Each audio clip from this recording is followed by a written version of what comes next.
So in here, we're just doing a little bit of, we're adding a few things, okay? Because we want to be able to click here and send us to the chat section.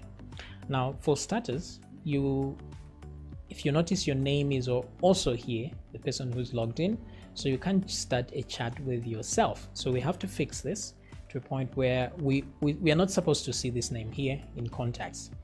So that's an easy fix. So we're going to go to our folder, and this one is in includes and contacts. There we go. So when we are reading from the database, instead of just selecting everything, we can omit our own profile. So how do we know what our profile is? By simply getting the session user ID. I'll go back to contacts PHP. So right here, I'm going to say my ID or something like that is equal to session user ID. This is so that I can omit it from there. So I'll say select all from users. I'll put a where clause here. I'll say where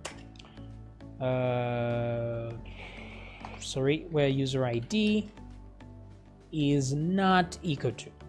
Okay, let me put some commas there. So if it's not equal to this one, right? Okay, so I'll leave it there as it is. So select all from users where user ID is not equal to that. So let's see if that actually works, and we don't need to refresh the page. You can just go contacts, and as you can see, the other contact has disappeared. Awesome. But I want to add a bit of animation here just to make these guys look more lively. Okay, so what I would do is here we have this wait a minute, we have this here. Okay, so I want to give them a hover thingy here. So ID is equal to contact. So let's create something for contact. So let me come back here, a style for contact. So I'll just say hash contact, like so. Tab that, and I'll duplicate this and simply put a full colon on the second one and say hover. So this will be active when I hover onto the thing, and this one is just the normal. So what I will do here is I'm going to say when I hover on the item, I want to transform it. So I'm going to say transform, and I'm going to transform the scale. Now the scale, the normal scale is 1, like this, but I want it to be a bit bigger. So I'm going to say 1 is enough, or 1.2. Let's see, 1.2. And let me refresh this. Oh, I didn't need to refresh actually. So now you see when I do that, it grows a little bit bigger, which is cool, but it's jarring. So let's make it much smoother. So for example, if I go to contact here, I can say something like, first of all, let's change the cursor. So we're going to say cursor is equal to pointer, so that we have that finger pointing there. And then on top of that, we're going to add a transition. So we're going to say transition. Now we're going to transition anything, any property that we put here. I'll put all, but you can transition something very specific. For example, in this case, you can say I want to transition the transform, and so I'll put transform there, but I just want to transition whatever I put there. And then I'm going to tell it how long the transition should last. So for example, I just want the transition to last 0.5, so you can just say 0.5s, which is 0.5 seconds. And then I can put a transition easy ease, like something like that, and that's it. So refresh. Oh, I have a reflex of refreshing, but I didn't need to do that. So now you see it moves slowly, but it's growing way too big. So I think I'll go back to 0.1. Refreshing again. There we go. So we have that, but this is not very active. So there's a website called cubicbezier.com. So here you get to design a Bezier curve of some sort, and then it gives you the CSS equivalent of what you are drawing here, right? So if I do the Bezier thing, so this is cubicbezier.com. That's CUBI, cubic, then hyphen Bezier, BEZIER.com. All right, so then when you click go, you get to see what you are creating here, the in and the out. So this is for the in, out.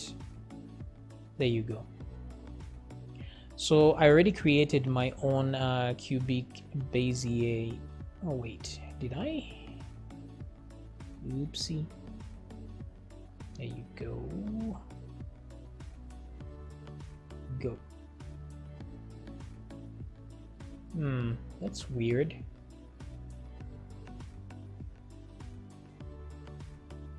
Okay, so I get to copy this. I can say copy, and then instead of easy ease, I can put that there. Cubic Bezier. And let's go back here. Oh, don't refresh, resist. Okay, there we go. And this is not looking as good as I wanted it to look, so I'm simply going to copy from one that I created earlier, and I'll put it right here, so we shouldn't waste too much time on this. Refresh. Refreshing. There we go. So this is what I wanted, something like this, so they look more lively. So this is just animation you can add, or transitions you can add. Now the next thing I want to do is to be able to click on this thing and something else happens here. So first of all, we click and it takes us to the chat here. That's what I want it to happen. So let me just see what happens when I click on the chat itself, then we can transfer it to the so let me just inspect this element here, and here inspect element. I'm not seeing what I want to see, so let me go back to index.php. There we go, and this is at the label chat for radio chat. So what we are doing when we click there is simply changing the radio contacts. So let me find radio contacts. Where are you? There we go. So we are simply activating radio chat here. So what I want to do is, let me capture this ID, and then I'm going to go to, where do I go? Let me go down here. So we're going to create a function at the very bottom here.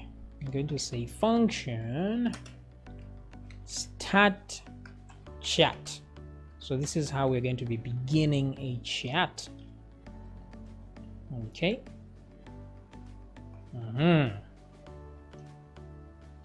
So the first thing we have to do is move, let's say we're on settings. To start a chat, we have to move to the chat section. So to do that is easy.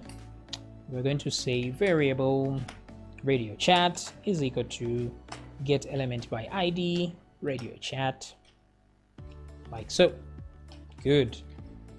And once we have the radio chat, what we can do is say radio chat dot checked is equal to true, and that's it. Now what we need to do is say start chat. We go to the contacts.php, and right on this thing here we have to put an on click listener. So we're going to say on click is equal to start chat, like so. Oh, but we can't use double quotes, we use single quotes here. There we go. Then we must put event here, important, otherwise it won't work. So this time I have to refresh and go to contacts. Now I can click on the contact and it will take me to there. Awesome. However, the contacts are not disappearing, so we need to get new information over there, right? And in order to get new information, it's easy. Let's go to index.php. So start chat. We can simply go to the event listener. Where is the event listener? Right here. So there is this event listener labeled chat, and what does it do? It says get chats. So it activates this function right here. So that's all we need to do, is simply activate that function. So let me go get chats.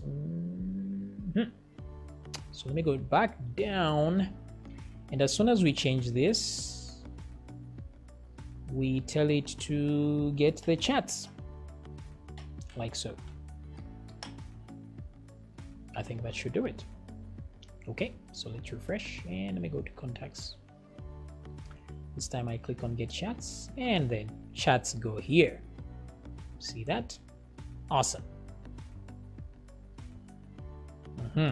But we need to be able to know who we're actually chatting with, right? I think that's very important. So let's go back here and go to contacts again. So what we're going to do is embed the information right here, okay, in this div itself. Great. So what I want to do is right after the on click, or just before the on click listener, we're going to say info. So we're going to put an arbitrary, just some random, what do you call this, property here.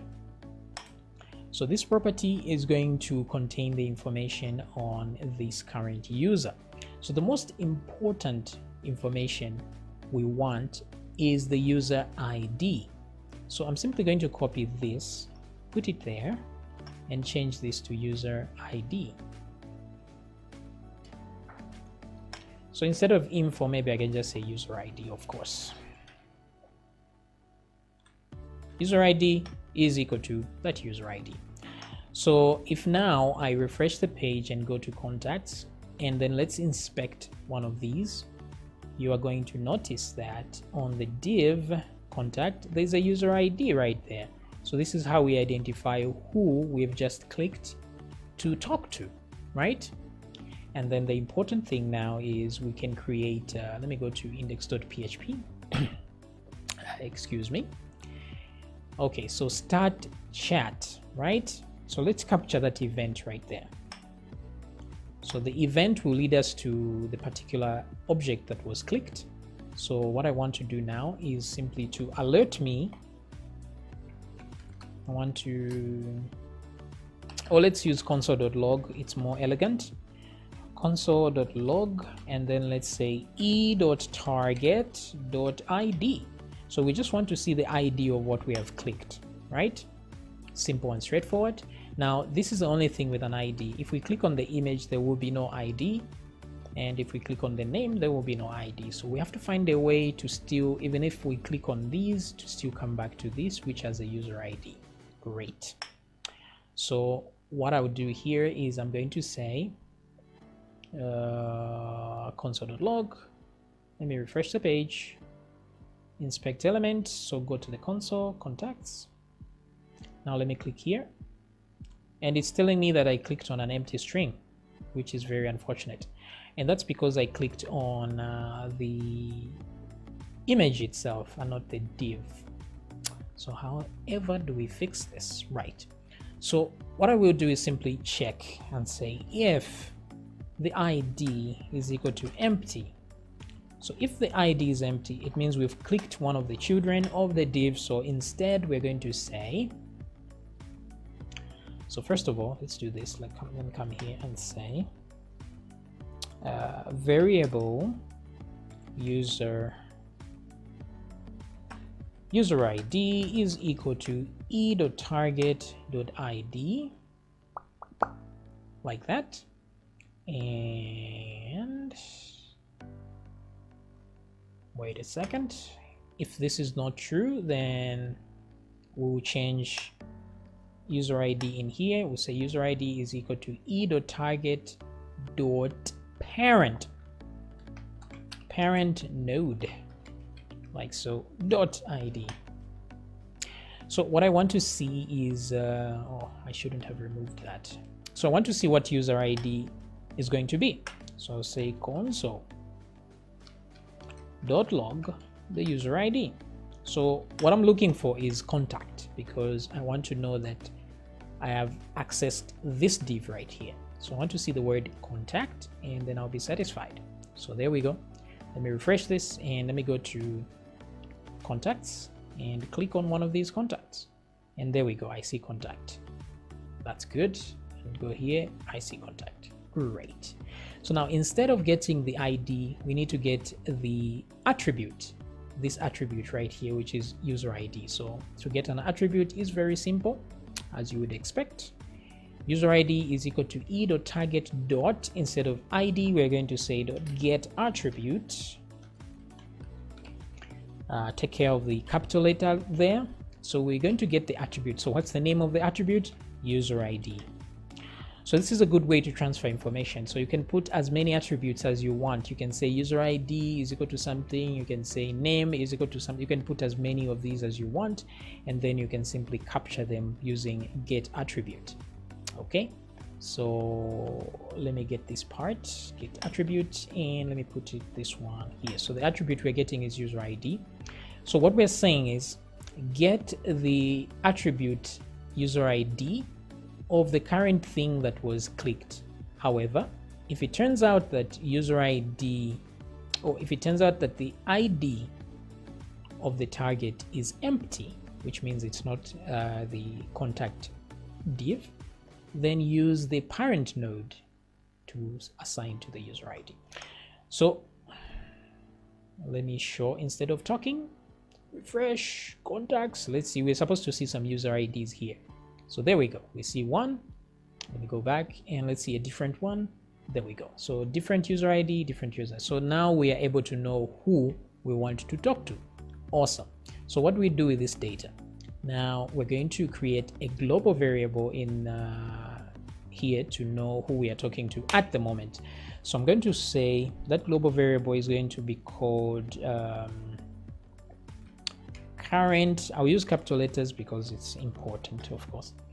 Current, what do we call it here? Current ID, current user. Okay, something like this. Or current chat user. So that we know who we are talking to. So current chat user is equal to that. So this will be the global variable. So we're going to copy this and I'm going to put it at the very beginning of the JavaScript, right at the top, so I can use it anywhere. So I'm going to say var that. For a start, it's going to be empty string, or maybe no, like so. Empty string is easier to handle. Okay, so let's put empty string. So current chat is equal to empty string, but once we click, then we can see that current chat will be equal to something else. Good. And then now what we want to do is okay, we actually read the data. Okay. Let me go back down here for a second. Get chats. So let me see what get chats actually has. So let me come back here. Okay, so get chats E. Okay, so it has an event. And then there's get data in there, chats. So what we actually want is not to get this. I think what we need is this, so that we can pass in some extra information here. So let's get data chats. So let me come down here and let's replace that with this. Because now we are sending an empty string, we can send something else here. We can send an object. So the object can contain the current user that we want to access the current chats from. So let me copy that, and then, but I won't put it here. I'm going to create an object here. So this is an object. So it will be something like, what do I say here? Get chats and user. I think I'll put, so let's put some, I'll just say user full colon, and let me put that there, something like this. So if you want to put a lot more stuff in here, you can drop it down like this. Okay, and then you put a comma here and put something else like this. So user equal to that, let me just say user ID, please go to that, something else, equal to that. So we are not doing it this way. Since it's just one item, we're going to do it like that. So user ID will be equal to that. So this is an object which we can retrieve on the other side. So get data, and it's chats. So in chats we can check if user ID exists, and then if it does, we retrieve information from there. Okay, great. So let's go back to API. So we check for user ID. Let me go to API, and includes chats. Okay, so here chats go here. Instead of this, what I want us to return is the I want us to return the user ID. So this will come from, let's go to API. This will come from data object here. So let me come here and say data object, like so. So my data object user ID. So we're assuming that this is there because we're not checking whether it exists or not. So let's just see if it actually works out. So instead of seeing chats go here, we're supposed to see the user ID. So let me refresh here, go to contacts and click on a contact. Okay, so there's an error, so which means we didn't get to do our thing.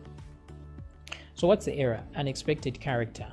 Okay, so what I want instead is let's do a print readable of this so that we see what's exactly in there before attempting anything.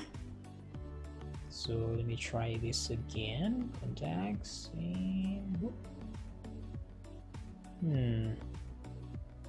go back here, click there. So we still have a parse error.